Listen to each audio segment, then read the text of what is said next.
très heureux de pouvoir partager avec vous ces moments cet après-midi autour de la parole de notre Seigneur. Amen.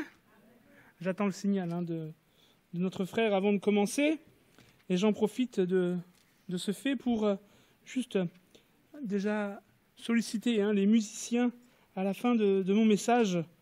Je leur demanderai s'ils veulent bien revenir à la fin du message pour que nous puissions reprendre ensemble ce chant qui dit « Je te donne tout, je te donne mon cœur, je te donne ma vie, je te donne tout ». Amen. On veut tout donner au Seigneur, pas simplement en parole, mais aussi en acte. Amen. Mais je bénis Dieu parce que ce chant collait à merveille avec la thématique de mon message. Voilà, le frère me fait signe que c'est bon. Voilà, je salue chacun d'entre vous dans le nom du Seigneur. Je vous apporte les salutations de l'église d'Ancenis, qui vous salue chaleureusement et fraternellement. Je suis heureux de pouvoir partager avec vous ce moment cet après-midi. Et j'aimerais parler de la volonté de Dieu dans nos vies. Comment l'accomplir? Comment l'atteindre? Ce n'est pas toujours évident. Ce n'est pas toujours évident.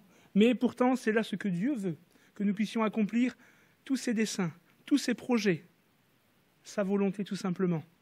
Amen. Et j'aimerais que nous puissions lire ensemble, si vous le voulez bien, dans le livre de Josué, dans l'Ancien Testament, au chapitre 1er. Livre de Josué, chapitre 1er, et nous lirons des versets 1 à 9. Josué 1, 1 à 9. Je lis dans la version NBS. Il peut y avoir quelques petites différences selon les versions. Après la mort de Moïse, serviteur du Seigneur, le Seigneur dit à Josué, fils de Nun, auxiliaire de Moïse, « Moïse, mon serviteur, est mort. Maintenant, passe ce Jourdain, toi et tout ce peuple, vers le pays que je donne aux Israélites. Tout lieu que vos pieds fouleront, je vous l'ai donné, comme je l'ai dit à Moïse.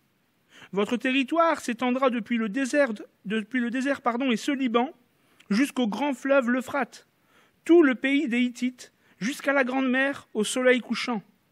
Personne ne tiendra devant toi. Tous les jours de ta vie, je serai avec toi comme j'ai été avec Moïse. Je ne te délaisserai pas, je ne t'abandonnerai pas. Sois fort et courageux, car c'est toi qui vas donner à ce peuple comme patrimoine le pays que j'ai juré à leur père de leur donner. Seulement sois fort et très courageux, pour veiller à mettre en pratique toute la loi que Moïse, mon serviteur, a instituée pour toi. Ne t'en écarte ni à droite ni à gauche, afin de réussir partout où tu iras. Ce livre de la loi ne s'éloignera pas de ta bouche. Tu le reliras jour et nuit, pour veiller à mettre en pratique tout ce qui y est écrit. C'est alors que tu mèneras à bien tes entreprises, tu réussiras. Ne t'ai-je pas donné cet ordre? Sois fort et courageux, ne t'effraie point, ne sois pas terrifié, car le Seigneur ton Dieu est avec toi partout où tu iras. Amen. Amen. J'aime beaucoup le livre de Josué, le livre de la conquête de nos vies. Amen. Il est question de la conquête du pays de Canaan, mais pour nous, il est question de la conquête de nos vies. Et c'est pas toujours évident. C'est pas toujours évident de mener à bien tous les projets de Dieu pour nos vies. Pour nos vies personnelles, mais aussi de répondre à toutes ces attentes. Et ce que nous pouvons voir dans ce livre de Josué, c'est qu'il y a un temps qui est venu maintenant pour Josué d'accomplir quelque chose d'autre que ce qu'il accomplissait jusqu'à maintenant. Il a été, selon ma version, auxiliaire de Moïse. Il a été son bras droit, il a été son collaborateur. Mais voilà maintenant le temps pour lui de faire autre chose. Et il y a des époques dans nos vies, il y a des saisons où Dieu nous appellera à faire autre chose. Et cet après-midi, j'aimerais vous dire que Dieu vous appelle tous, nous appelle tous à le servir. Et ce que le Seigneur nous demande aujourd'hui sera sans doute différent de ce qu'il nous demandera demain. Parce que servir Dieu, ce n'est pas toujours faire la même chose. Ça veut pas, servir Dieu, c'est pas simplement être, comme là je suis en train de le faire cet après-midi, sur une estrade, derrière une chaire, derrière un micro, avec la Bible ouverte et prêcher la parole. C'est être à sa gloire tous les jours de notre vie. C'est ça, le premier des services. Briller, resplendir à la gloire de son nom dans notre quotidien. Témoigner, mettre en pratique la justice de sa parole dans nos vies pour que Christ paraisse au travers de nous, aux yeux de tous ceux qui sont perdus. C'est la volonté de Dieu pour nous. C'est la première des volontés de Dieu pour nous. En quelque sorte, c'est le témoignage. Et cette volonté de Dieu est commune à chacun d'entre nous, parce qu'il nous a tous appelés à être des témoins. Mais après, il y a d'autres choses que le Seigneur nous confie. Et là, seulement vous, dans votre intimité avec le Seigneur, dans cette relation que vous avez avec lui, ces temps de prière, de méditation, où il peut façonner vos cœurs, placer en vous une pensée, une direction, seulement vous pouvez répondre à ce qu'il attend de vous. Mais je sais une chose, c'est qu'il attend de chacun d'entre nous quelque chose. Parce que Dieu ne veut pas que nous soyons assis à nous tourner les pouces. Il nous a sauvés pour que nous puissions le servir. Et Josué a toujours été actif. On le voit, il a été auxiliaire de Moïse. Et j'aime la vie de Josué. J'aime la vie de Josué, c'est un exemple. Parce que Josué, avant même d'être un peu comme sur le devant de la scène, il était au second plan, il était derrière Moïse. Mais la Bible nous dit que c'était un jeune homme qui était attaché à Dieu. Quand Moïse était dans la tente à parler avec Dieu comme à un ami, et que Moïse sortait pour retourner au camp, la Bible nous dit que Josué demeurait dans la tente. Il ne quittait pas la présence de Dieu. Il aimait la présence de Dieu. C'est un homme qui avait soif de Dieu pour mieux le servir. Et un des premiers secrets pour servir Dieu efficacement, pour réussir à mener à bien nos projets, et quand je dis nos projets, ce sont les projets de Dieu pour nos vies, c'est de passer du temps avec lui. De passer du temps avec lui. Et aujourd'hui, en tant que chrétiens, nous avons besoin de passer du temps avec le Seigneur. Nous ne sommes pas juste chrétiens d'étiquette, mais c'est une façon de vivre au quotidien. Aimer la présence de Dieu. Josué aimait la présence de Dieu. Et Josué, à un moment, va être envoyé. Vous connaissez tous cet épisode, de l'envoi des espions. Alors qu'ils sont encore dans le désert, Moïse est toujours vivant. Moïse envoie les espions pour visiter un peu, scruter, voir ce qui se passe dans le pays promis. Ils sont 12. 10 vont revenir avec un constat plus que négatif. Nous avons vu les géants, les fils d'Anak. À leurs yeux et à nos yeux, nous étions comme des sauterelles. Seuls Josué et Caleb vont faire un rapport optimiste. Il faut qu'on y aille. On a vu des choses extraordinaires. Parce que c'était la promesse de Dieu. C'est la promesse de Dieu. Et il avait soif de la promesse de Dieu. Et j'aimerais vous dire que nous devons être assoiffés pour la promesse de Dieu. Ou pour les promesses de Dieu dans nos vies. Mais pour pouvoir parvenir aux promesses de Dieu, il nous faut accomplir les volontés de Dieu.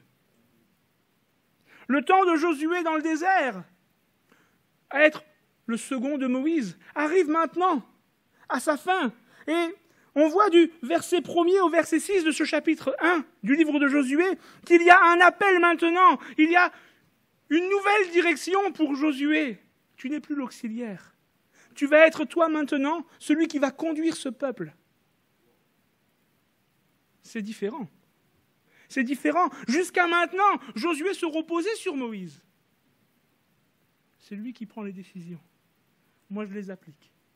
Maintenant, c'est toi, Josué, dit Dieu, qui va prendre les décisions. C'est toi qui vas marcher devant le peuple. C'est toi qui vas lui donner comme patrimoine le pays de la promesse. Et pour Josué, même si là, on n'a pas l'expression de ses sentiments, de son ressenti. À la lecture, on voit bien que Josué n'est pas tranquille, que Josué se sent incapable, que Josué se sent tout petit face à la volonté de Dieu.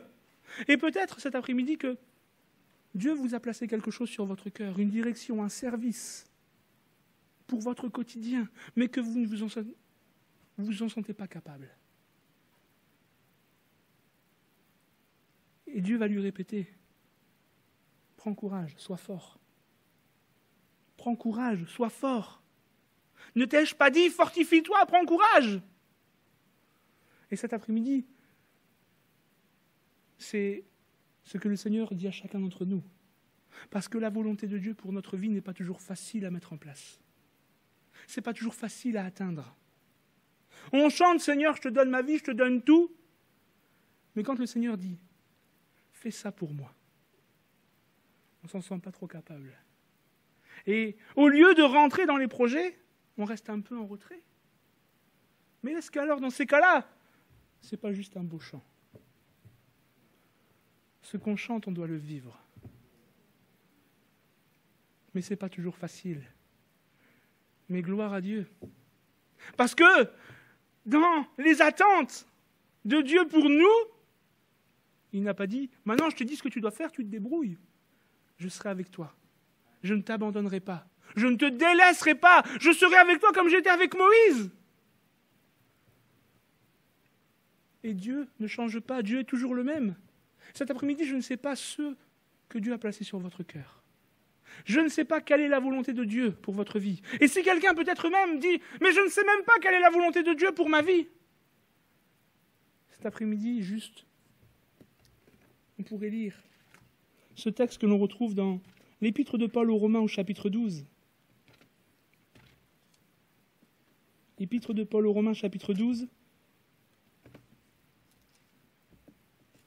versets 1 et 2, il nous est dit, « Je vous encourage, et c'est Paul qui parle aux chrétiens de Rome, je vous encourage donc, mes frères, au nom de toute la magnanimité de Dieu, à offrir votre corps comme un sacrifice vivant, saint, agréable à Dieu.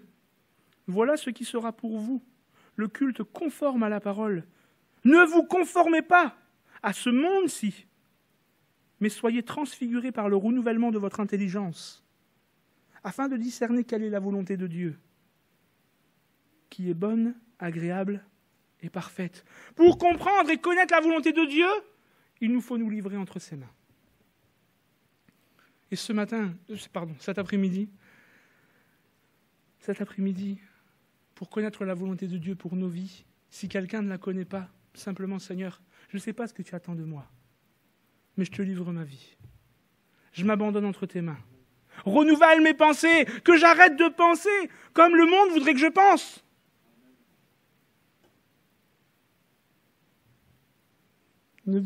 La Bible Sommer emploie cette expression de ne pas se conformer à la mentalité du présent siècle, à la mentalité de ne pas suivre la pensée courante, de ne pas suivre le schéma de pensée de ce monde. Et bien souvent, nous passons à côté de la volonté de Dieu, nous n'arrivons pas à la discerner parce que nous pensons comme le monde pense. Alors que Dieu veut que nous connaissions un renouvellement dans nos pensées, que nous laissions son esprit faire jaillir en nous la pensée de Christ.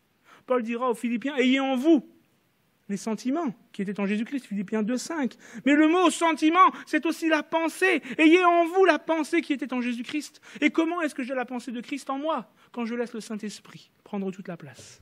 Quand je me livre complètement, totalement. Seigneur, parle-moi, révèle-moi ta pensée. Conduis-moi, dirige-moi, dis-moi ce que tu attends de moi. Parce que quand on accomplit la volonté de Dieu dans nos vies, je peux vous assurer, mes frères, mes sœurs, qu'on est heureux. Ça va peut-être demander de l'effort. Ça va peut-être demander des fois de transpirer, des fois de trembler, des fois de pleurer. Mais quand on accomplit quelque chose pour Dieu, combien il sait nous rendre. Parce que c'est un Dieu plein d'amour, plein de fidélité, plein de grâce. Et Josué est là maintenant. C'est toi, Josué, qui va conduire ce peuple. La Bible ne nous dit pas, comme je l'ai dit tout à l'heure, ce que Josué ressent à ce moment-là. Mais une chose est sûre, à la lecture de ces versets, c'est qu'on peut déduire qu'il ne se sent pas capable. Fortifie-toi et bon courage. N'aie pas peur, tu ne seras pas seul, je serai avec toi. Et vous avez vu comment Dieu procède. Il va dire à Josué, avant même qu'il ait le temps de lui interpeller Dieu, je serai avec toi. T'inquiète pas, Et Dieu sera avec nous pour accomplir ses plans. Comment c'est possible? Parce qu'il a mis son esprit en nous. Il est toujours avec nous. Il ne nous laissera jamais, il ne nous abandonnera jamais. Il ne nous livrera jamais à nous-mêmes. Il nous donnera les ressources nécessaires pour accomplir ses plans. Parce qu'en accomplissant ses plans, nous nous épanouissons. Et quand nous nous épanouissons, nous brillons, nous resplendissons. Nous sommes des enfants de lumière. Nous sommes lumière dans ce monde. Et qu'est-ce qui se passe quand nous sommes lumière? Ceux qui sont dans les ténèbres voient Christ briller en nous. Quand j'accomplis la volonté de Dieu, je ne vais pas simplement qu'obéir, mais je brille. Et Dieu dit à Josué, maintenant, lève-toi, fortifie-toi, et bon courage. Et verset 7, je reprends juste mon texte de Josué. Le verset 7, c'est un peu comme une charnière. Je vous le relis. Seulement, sois fort, très courageux, pour veiller à mettre en pratique toute la loi que Moïse, mon serviteur, a instituée pour toi. Ne t'en écarte ni à droite ni à gauche, afin de réussir partout où tu iras. Sois fort, courageux, que ce livre de la loi, littéralement en hébreu c'est la Torah. La Torah c'est l'instruction, l'enseignement. Que cette instruction, que cet enseignement que j'ai donné à Moïse pour qu'il puisse vous la révéler, que tu ne t'en écartes ni à droite ni à gauche. Et il arrive très souvent que, en tant que chrétien, on a le désir de plaire à Dieu, on a le désir d'accomplir sa volonté. On a du mal des fois à la discerner, mais une fois qu'on l'a, des fois on se lance tête baissée, sans trop demander au Seigneur comment est-ce que je vais m'y prendre. Comment est-ce que, par quelle étape, quelle page dois faire en premier? Ce livre, cette instruction, cet enseignement nous est donné pour savoir par quel pied commencer. Oui, mais toutes ces histoires, cet enseignement, ces récits de vie sont bien loin de moi. Le peuple d'Israël, quand il était dans le désert, on n'est pas à Nantes. En 2020, c'est vrai. Mais on peut tout transposer. On peut faire des analogies. Et on peut se rendre compte que ce que ces hommes, ces femmes ont vécu, on peut les vivre aussi dans des contextes différents, à des époques différentes, mais que la finalité est la même. Dieu veut que nous le servions.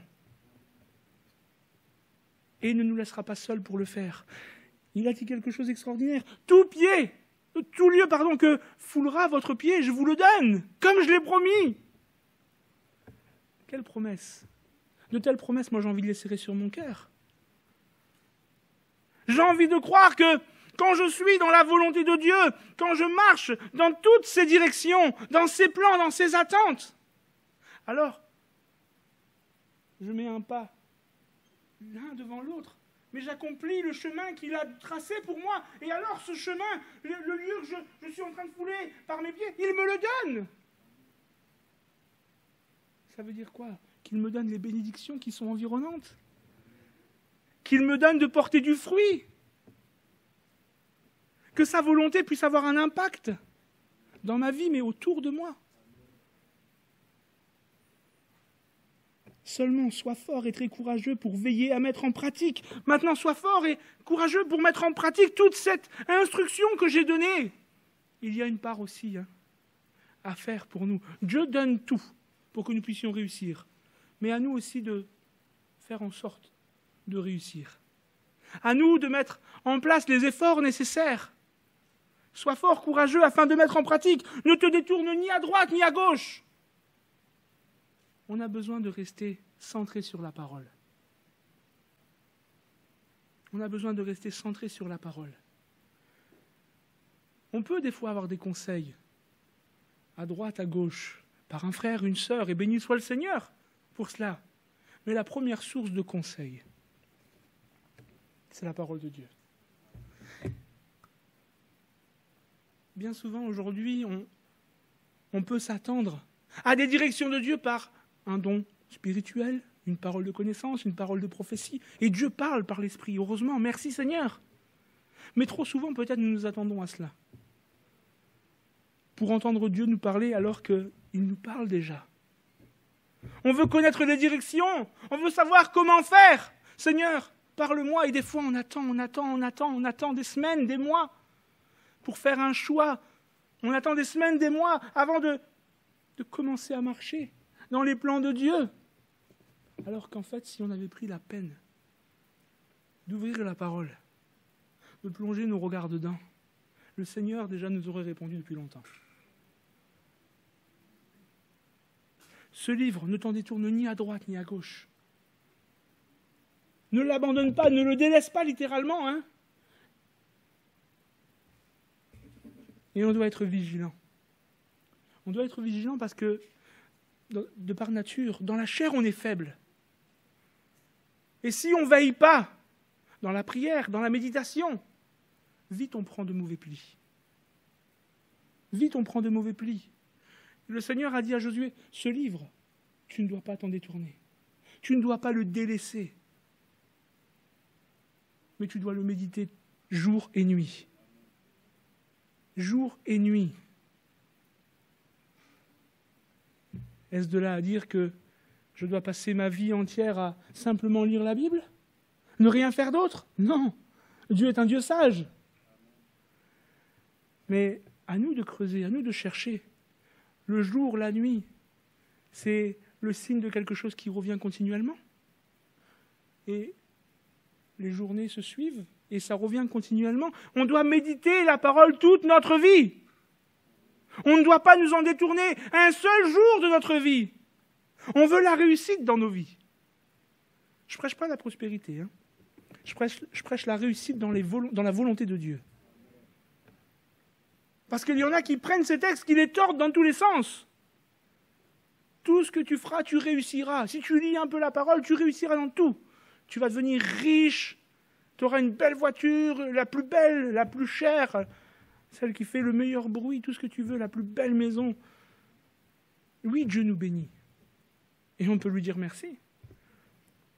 Parce qu'il n'y a aucun juste qui mendie son pain. Même si parfois,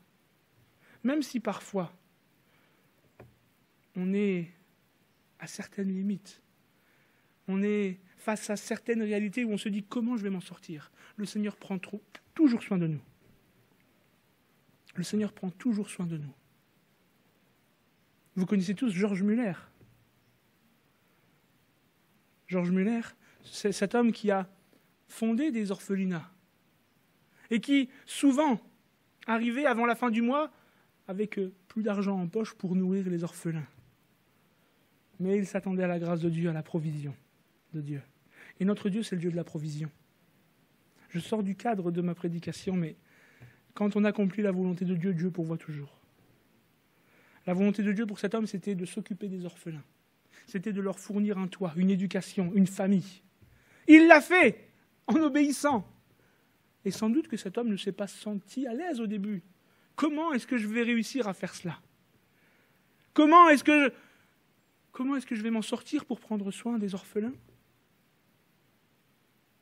C'est pas évident, hein? Mais Dieu a toujours pourvu. Quand il n'y avait plus rien à mettre sur la table pour les enfants, il y avait miraculeusement devant la porte tout le nécessaire qui arrivait. Comment c'est possible? Le miracle de Dieu. Dieu pourvoit. Quand on est dans ses plans, Dieu pourvoit. Je ferme cette petite parenthèse, mais on doit nous attacher à la parole. On doit s'attacher à la parole. On ne doit pas s'en détourner ni à droite ni à gauche, mais on doit la méditer, on doit se nourrir d'elle. L'homme ne vivra pas de pain seulement physique, mais de toute nourriture spirituelle qui sort de la bouche de Dieu, de la parole de Dieu. On a besoin de nous nourrir de la parole. En nous nourrissant de la parole, notre foi est exhortée, elle est encouragée, parce que la foi vient de ce que l'on entend vient de la parole de Christ. Alors quand je suis faible devant les projets de Dieu, les attentes de Dieu pour moi, il me suffit de ne pas me détourner de la parole, mais au contraire d'y plonger mes regards. Je vais nourrir ma foi va grandir, et alors je vais saisir certaines vérités qui vont me permettre d'accomplir les choses que Dieu attend.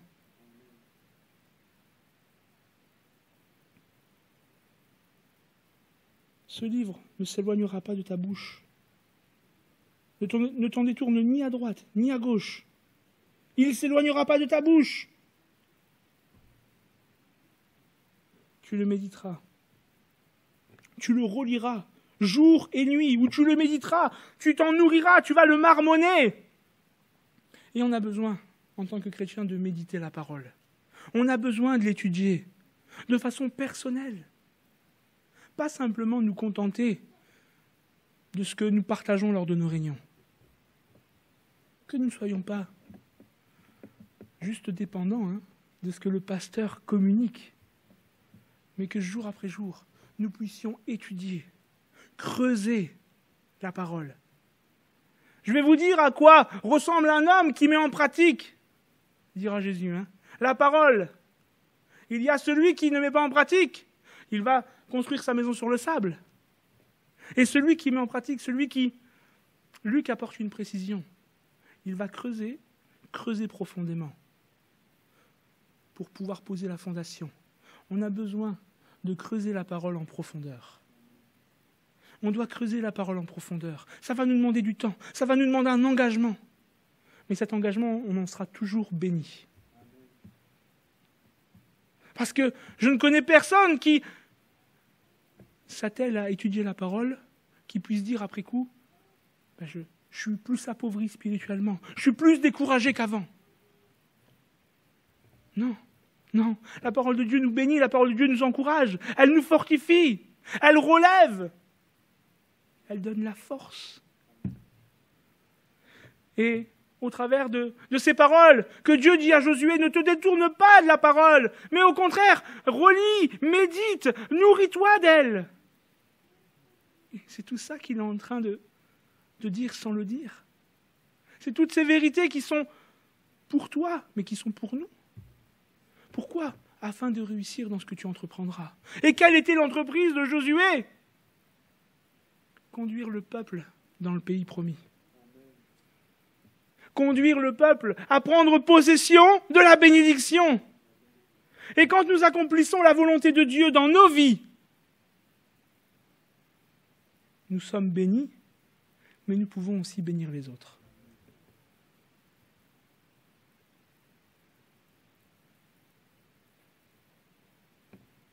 Tout lieu que ton pied va fouler, je te le donne, comme je l'ai promis. C'est alors que tu réussiras. Verset 8. Ce livre de la loi ne s'éloignera pas de ta bouche, tu le reliras ou tu le méditeras jour et nuit, pour veiller à mettre en pratique tout ce qui est écrit. Alors tu mèneras à bien tes entreprises, tu réussiras. On réussit dans les attentes de Dieu quand on marche selon les règles de Dieu. Et il y a bien souvent, aujourd'hui, des frères et des sœurs qui passent à côté des plans de Dieu. Parce qu'ils veulent mener les projets selon leurs propres règles. Ils veulent mener les projets comme bon leur semble. Mais on doit laisser Dieu dicter notre pas. Et il nous dicte notre pas par sa parole. Et quand on se laisse diriger, conduire par le Seigneur, on réussit. On réussit. Et le mot, le verbe, tu réussiras. Fin du verset 8. Léaskil en hébreu. C'est l'enseignement. On réussit quand on est enseigné. C'est la même racine que enseigner. Être enseigné. Et en tant que chrétiens, nous réussissons dans les projets, les plans, les attentes de Dieu quand nous nous laissons enseigner par Dieu. Il y a trop de chrétiens qui ne réussissent pas et qui sont déçus. Pourquoi ? Parce qu'ils ne se laissent pas enseigner par Dieu. Laissons-nous enseigner par Dieu. Laissons-le nous révéler ses plans, ses projets, ses directions par l'action de son esprit en nous. Mais en même temps, laissons-lui la possibilité de nous enseigner, de nous diriger, afin de combattre selon les règles, afin d'aller là où il veut nous envoyer, comme il le veut. Josué, quand Dieu l'appelle à conduire le peuple, il doit avoir souvenir de ce qu'il a vu. Il y a la bénédiction, mais il y a aussi les fils d'Anak. Il y a aussi les géants. aux yeux desquels les 10 autres espions ont dit « on est comme des sauterelles à leurs yeux. On est infime, on n'est rien, on va se faire écraser. » Il doit être conscient malgré toute cette réalité, mais lui, il a envie d'y aller. Et maintenant qu'il doit y aller, il a besoin du Seigneur. Ne t'ai-je pas dit? Ne t'ai-je pas donné cet ordre, verset 9? Sois fort et courageux, ne t'effraie point. Ne t'épouvante point. Et pourquoi? Comment? Car le Seigneur ton Dieu est avec toi. Partout où tu iras. Partout où nous irons dans ses plans. On n'emmène pas Dieu là où on veut. C'est lui qui nous emmène où il veut. Et quand on va là où il veut, il est avec nous. Amen.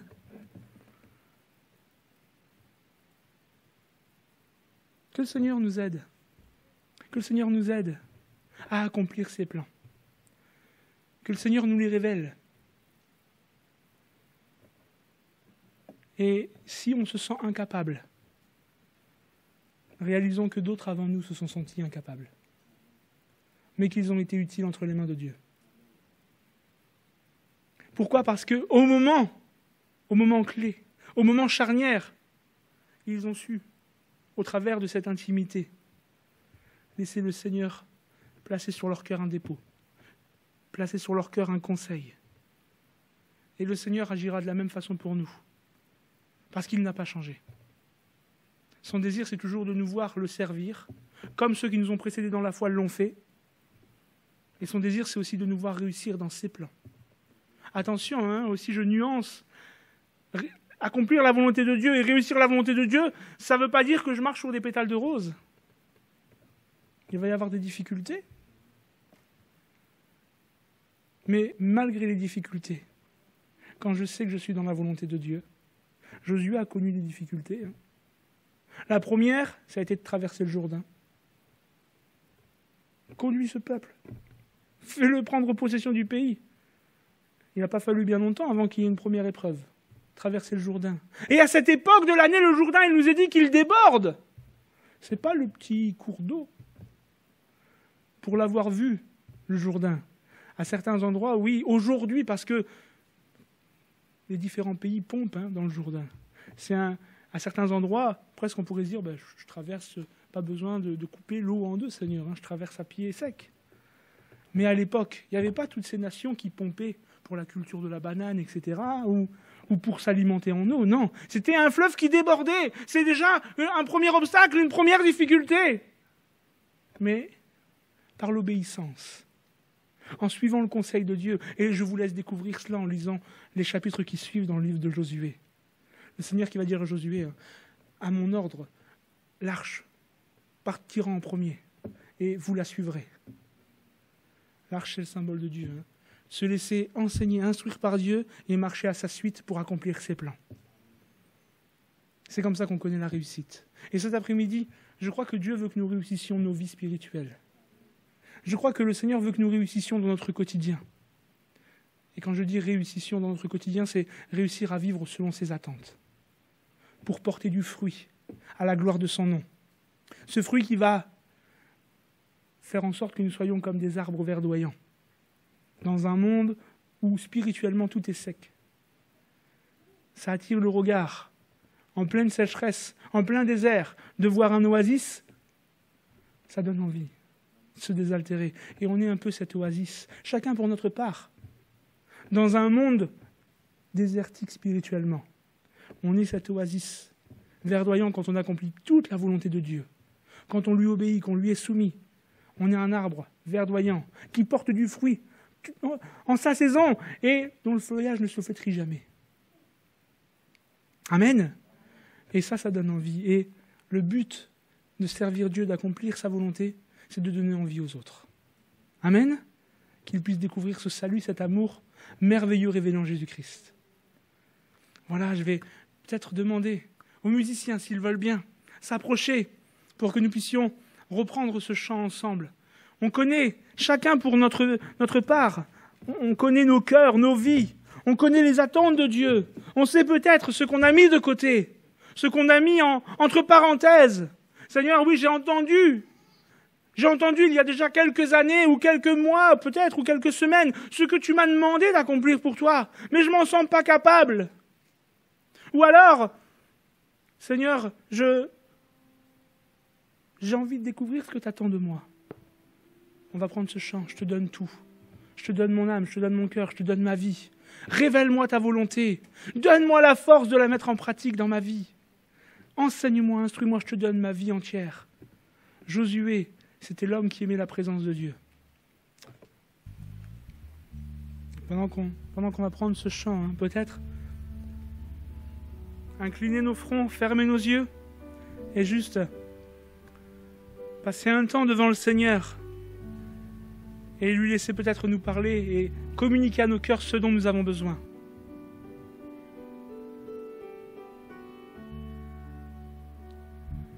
Je te donne mon cœur, il ne m'appartient plus. Ce que j'ai de meilleur, tout est pour toi, Jésus.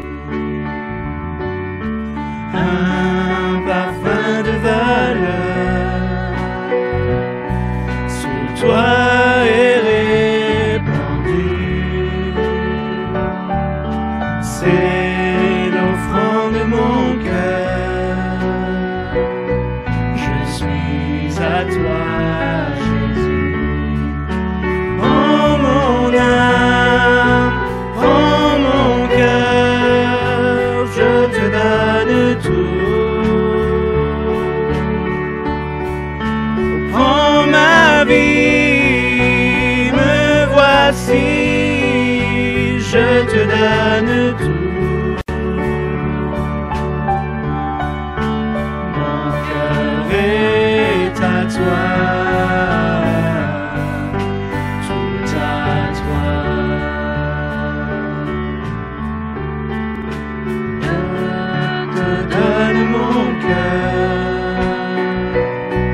il ne m'appartient plus. Ce que j'ai de meilleur, tout est pour toi, Jésus. Un parfum de valeur sur toi est répandu. C'est l'offrande de mon cœur. Je suis à toi, Jésus.